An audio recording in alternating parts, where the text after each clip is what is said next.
Եվ մի փոքր տեղեկատվություն աստրոլոգիայից։ Արկան մեկը դա արևն է, եթե այս հեռավորությունը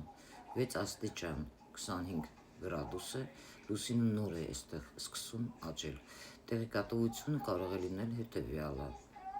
անկախության արտահայտած ցանկություն շրջապատեք ձեզ մարդկանցով, ովքեր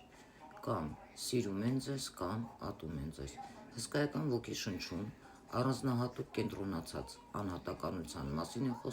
խոսքը, կենսական իրադարձությունների վառ արտահայտման։ Կյանքը ստեղ թատրոն է,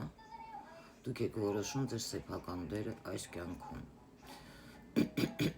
Հա։ Առաջին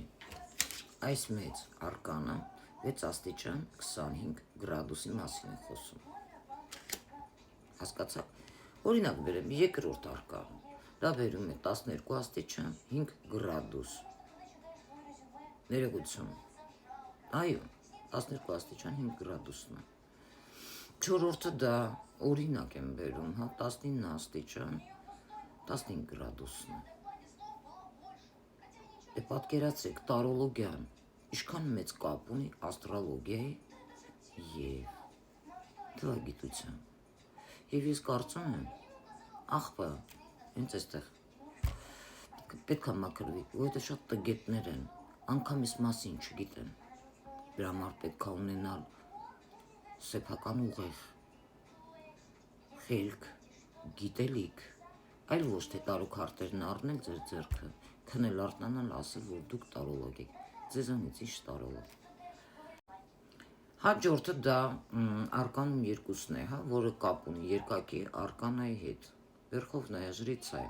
անընդհատ տատանումների մասին է խոսում, երկու թվանշանը, կողքից կողք տատանվել,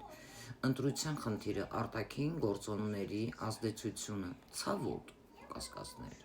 Ում արկաններում տեսնում եք 0 քարտը, սա արկածախնդրության, ճարպկության, ճարտասանության, քաղաքավարության ներողություն,